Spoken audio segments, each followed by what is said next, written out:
Pero, bakit? Yohanan Barlo.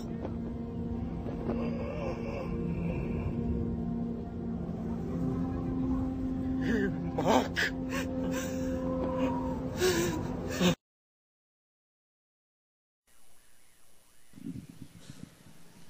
Ang kamatayan ng anak ay ang pinakamasakit na maaaring maranasan ng isang magulang. Walang magulang ang nanaisin maglibing ng kanyang anak dahil ang pangkaraniwan na pangyayari, ang mga anak ang siyang naglilibing sa kanyang magulang. Mas lalo na kung masaksihan mo bilang ina ng anak mo ay pinahihirapan, tinotorture hanggang sa mamatay doon sa krus. Maituturing na ito ay isang terribleng pangyayari sa isang ina tulad ni Maria. Nang panahong iyon, si Maria ay matanda na. Lumipas na ang mga taon, napalaki na niya si Jesus. Inaakala na siya ay nasa pagitan ng 50 hanggang 60 anyos. Balo na po siya, wala na ang kanyang asawa. Sa pagitan na si Jesus ay 12 hanggang sa oras na siya ay nagpasimula ng kanyang ministeryo.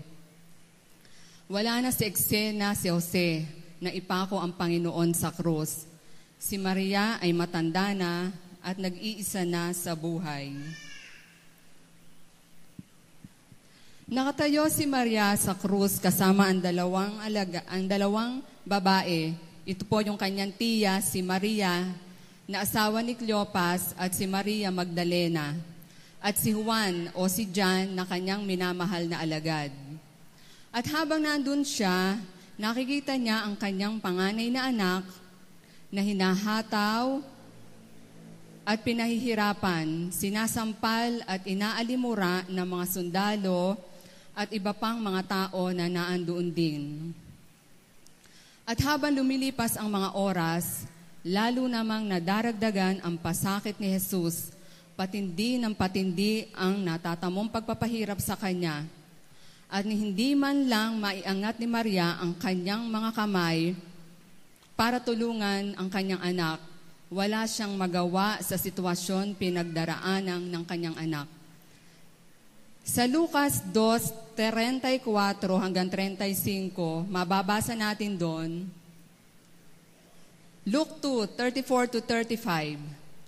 Binasbasan sila ni Simeon at sinabi kay Maria, "Tandaan mo, ang batang ito ay nakatalaga sa ikapapahamak o ikaliligtas ng marami sa Israel, isang tanda mula sa Diyos, ngunit hahamaking ng marami. Kaya't mahayag ang kanilang iniisip, dahil diyan ang puso mo ay para na rin tinarakan ng isang balaraw." Habang nasasaksihan ni Maria ang paghihirap ng anak, natupad ang propesiya ni Simeon sa kanya na ang puso niya ay parang tinatarakang ng balaraw. Sinong ina ang makakatiis doon sa sitwasyon na yon? Walang mabuting ina na makakatagal doon sa ganung pangyayari. Hindi na makilala si Jesus dahil sa natamo niyang paghihirap. At lalo namang nasisiyahan ang mga taong nakakasaksi nito. At sa mga oras na iyon, nang makita ni Jesus ang kanyang ina at ang minamahal niyang alagad sa tabi nito, kanyang sinabi, "Ginang, narito ang inyong anak," at sinabi sa alagad, "Narito ang iyong ina." Mula noon, siya ay pinatira ng alagad na ito sa kanyang tahanan. Ito ang ikatlong wika ng Panginoon Jesus. Manalangin po tayo sandali. Panginoon, dumadalangin po ako ng simple at maunawaan mensahe mo ngayon sa umagang ito. Ibukas mo ang aming pandinig, ang aming puso, at nawa ang iyong salita ay bumalik sa iyo ng mabunga. Ito nawa ang iyong maging gabay sa aming paglakad, Panginoon, bilang mga tinubos mo sa krus ng Kalbaryo. Ito po ang aming dalangin sa pangalan ni Jesus. Amen. Ginang, narito ang iyong anak, at sinabi naman sa alagad, narito ang iyong ina. Maaring hindi natin maunawaan ang kahulugan ng wikang ito ni Jesus. Subalit sa kaisipan ng mga Hudyo, ang instruksyon ng isang taong malapit ng mamatay ay maihalin tulad sa isang pangungusap na parang isinulat na rin sa papel. Sa panahon nating ito po yung tinatawag na Last Will and Testament. Ang Last Will and Testament, itong panahon na ito ay nagkakaroon niya ng bisa. Pagkatapos ng taong gumawa nito ay pumanaw na, ito po ay sa patnubay ng kanyang legal na tagapayo. At kapag inaalat-alat, may makitang butas ang batas, maaari po yan i-contest. Pwedeng hindi maipatupad. Subalit, ang Last Will and Testament, ang huling testamento ng ating Panginoon, habang siya ay nakabayubay sa krus, iyon ay kanyang naisakatuparan. Ito po ang huling pangungusap niya bilang isang pamilyadong tao. The final words of a family man. Ano yung mga huli niyang pangungusap doon sa krus ng Kalbaryo noong mga panahon na yon? Una, sinabi niya kay Mary, sa kanyang ina. Sa English po, sinabi doon, "Woman, behold your son." Alam ko ang tinatakbo ng isipan natin ngayon, bakit hindi in-address ng Panginoon ang kanyang nanay bilang mami o kaya inay, inang, sabi sa mga tigataytay, bakit tinawag ng Panginoon ang kanyang ina bilang babae? Kung maalaala nyo yung account ng John 2:4, dun sa kasalan sa Cana, Galilea, meron doong kasalan dinaluhan ang mag-ina na doon silang pareho, and then nauubusan na actually ng alak yung host nung kasalan. Lumapit si Maria sa kanyang anak na si Jesus, sinabi, naubusan na sila ng alak. Pero anong itinugon ng Panginoon sa kanyang ina?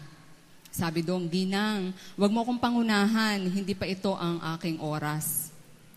Iniisip natin, ito ba ay kawalang ng galang ng Panginoon? Alam niya na ang relasyon nila bilang mag-ina ay magtatapos na sa mga oras na yaon. Nananangis ang Panginoon sa kanilang paghihiwalay. At alam din ni Maria na si Jesus mula sa pagiging anak niya ay hindi na niya magiging anak. Ito ay kanya nang magiging tagapagligtas. At nang makita ni Jesus ang kanyang ina, inalala niya na kailangan may kumalinga dito. Kahit sa krus, tinupad ng Panginoon ang huling detalye ng kautusan. Jesus was fulfilling the last detail of the law. Ano po yon? Yung ikalimang utos ng Diyos, na igalang mo ang iyong ama at ang iyong ina. Mababasa natin yan sa Exodus 20 verse 12. Ang isang strength ni Maria, siya ay alam niya ang utos ng Panginoon, yung Old Testament. Kaya lumaki ang ating Panginoon na tinuturuan ng kanyang ina tungkol dito. Alam niya na hindi na niya mabibigyan ng atensyon ang kanyang ina dahil nabibilang na ang kanyang mga sandali. Na para bang sinasabi niya sa kanyang ina, iiwan na kita, hindi na kita maalagaan. Wala na akong magagawa para sa iyo. Nakikita mo ba si John? Siya na ang bahala sa iyo. Siya na ang gaganap ng tungkulin ko bilang anak. Ang magagawa lang ni Jesus sa nalalabing sandali ay tuparin ang huling obligasyon. To be sure that his mother was taken care of after he was gone. Ano ang katotohanan dito? Na kahit si Jesus ay abala sa pagligtas ng kasalanan ng buong mundo, ng kasalanan ko at ng kasalanan nyo, hindi niya nakaligtaan, isiniguro niya ang kapakanan ng maiiwan ina. Kailangan may kumalinga dito. Ito ang pangunahing responsibilidad at pinakasagradong tungkulin na mayroon ang isang anak. Ano pa yung mga huling pangungusap niya doon sa tagpong yun? Nakita niya si John. Sinabi niya doon, Behold your mother, or narito ang iyong ina. Nasaan ang ibang alagad? Nasaan yung mga taga-sunod niya? Wala sila. Marahil sila ay natatakot sa mga umuusig sa Panginoon. Iniisip siguro nila na baka mabalingan sila ng mga sundalo, yung mga umuusig sa Panginoon, kaya kanya-kanya na lang silang panuot. Magtapatan tayo mga kapatid. Kung kayo, imagine niyo, isa kayo doon sa mga tagasunod ng Panginoon ng mga panahon na yon, ako o kaya kayo, saan kayo magtatago? Ba, mahirap na, no? Di po ba? Buti ngayon yung mga whistleblower, pagharap sa kapulungan ng Senado, naka-bulletproof vest. Noong mga panahon na yun, buwis buhay. Kung talupan kayo ng buhay doon, kahit ako po magtatago, di po ba? Subalit si John, ang kanyang minamahal na alagad, pinakita dito na mas matindi ang kanyang pag-ibig sa Panginoon kaysa sa kanyang takot. Amen. Nasaan din yung mga tunay na kapatid ng Panginoon sa laman? Kung di po na kayo pamilyar, hindi po chismis yun. Totoo po na merong kapatid ang Panginoon natin sa laman. Nasaan sila? Doon po sa John 7:5, sinabi doon na ultimo ang kanyang mga kapatid. Ultimo yung kanyang immediate family, yung mga kapatid, yung mga siblings. Hindi po sila naniwala sa ating Panginoon. So imagine niyo yung household ng Panginoon ng mga panahon na iyon. Hindi po siya pinaniwalaan ng kanyang tunay na mga kapatid.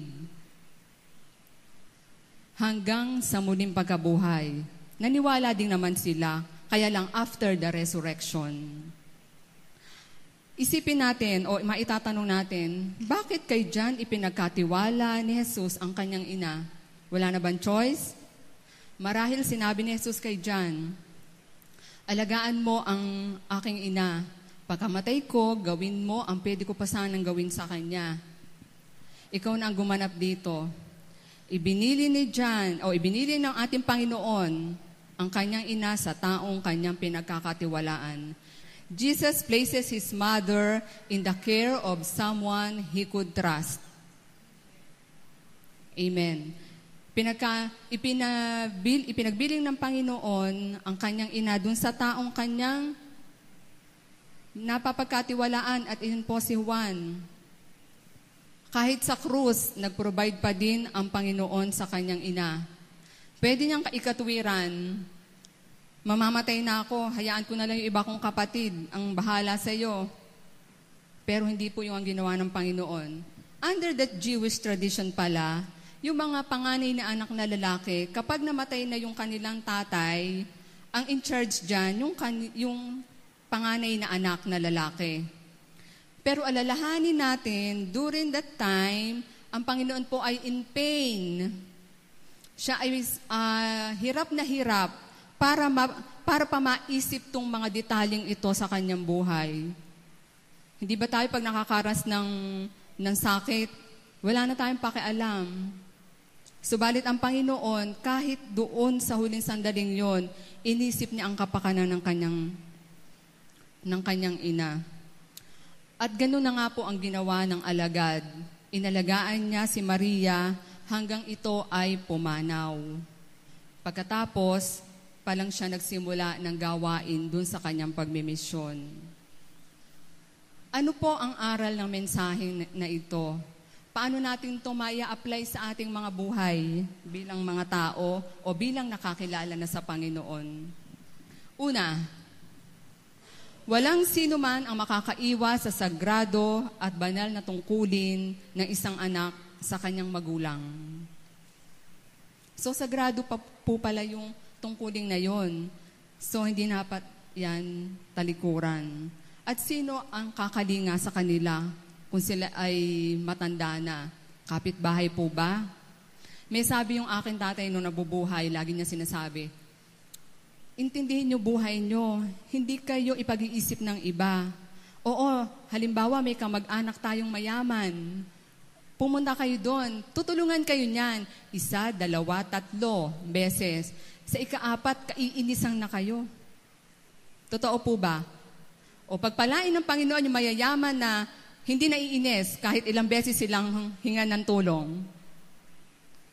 Aminin, di po ba mga mayayaman? Nakakairita din yon, di po ba? So una yun. Walang sino man makakaiwas sa sagrado at banal na tungkulin ng isang anak sa kanyang magulang. Pangalawa, maaring sabihin natin na kahit na tayo ay tinawag upang ihayag ang mabuting balita ng kaligtasan para maligtas ang marami, hindi pa rin natin dapat kaligtaan yung tungkulin na yan. Kung paano ang Panginoon na nakabayubay sa krus hanggang sa huling hininga, inalala niya ang kanyang ina, ganun din po dapat tayo. Nag-set na example ang Panginoon. Huwag takasan ang banal at sagradong tungkulin na yan. Pangalawa, nilikha tayo ng Diyos na mayroong sangkap kung paano ipadarama ang pagmamahal. Di tulad nila na may pusong bato. Tuklasin natin to sa ating sarili, lalo na sa panahon ngayon, na ang pagpapahayag ng damdamin ng isang tao ay doon na lang nating makikita at mababasa sa internet. Nakalagay doon, feeling happy, feeling great, feeling depressed, feeling beautiful, feeling lang. Di po ba? Akalain nyo, alam na ng buong Pilipinas, alam na ng buong mundo na mahal nyo ang nanay nyo, samantalang siya na lang ang hindi nakakaalam dahil wala naman siyang account sa Facebook. So, paano ngayon yun? Oo, magkakaiba tayong individual. May mga tao na gusto nila, sila yung sinasabihan ng pagmamahal. Pero sa iba, ito naman ay asiwa, corny. Lalo na sa mga kabataan, di po ba? Kung daanin na lang natin sa pagsiservisyo, serbisyong totoo, sabi nga dun sa GMA, pagsilbihang natin sila, ano ba naman kung tayo yung gumawa ng mga iba nilang gawain bahay? Baka sakali doon, yun yung madarama nila na sila yung minamahal. Meron naman iba ang gusto yung your presence is enough. Kahit wala kang ginagawa, nakikita lamang kita, ay damang-dama ko na ako ay iyong minamahal. Meron naman iba gusto, makakatanggap sila ng regalo, lalo na sa panahon ngayon. Bukod doon sa mga tabletas o kapsulang iniinom na ating mga nanay para doon sa kanilang maintenance, kung gusto nila ng tab, ibili ng tab. Tab, para makapag-ganong-ganong din sila. So alam niyo na mga nanay, sign up din pag may time para malaman nyo ngayon na kayo ay mahal ng mga anak nyo. May kasabihan yung mga kabataan natin ngayon, di ba? Yung sabi, walang basagan ng language of love doon, hindi trip. Anong trip? So ayun, nilikha tayo ng Diyos na mayroon sangkap ng pagmamahal at kung paano natin to ipadarama sa ating mga magulang. Pangatlo, at kahuli-hulihan, pwede nating maging aral sa mensahe ito ng ating Panginoon. Tandaan nyo, at dito po ako magtatapos, na kahit ano ang ginawa mo sa buhay na ito, mahirap masabing ikaw ay tagumpay kung sa pag-akyat mo sa itaas, kinaliligtaan mo ang pag-aaruga sa iyong magulang. Ang ikatlong wika ni Jesus, Ginang, narito ang iyong anak, at sa alagad naman, narito ang iyong ina. Pagpalain po tayo sa inyong pakikinig. Good morning, everyone.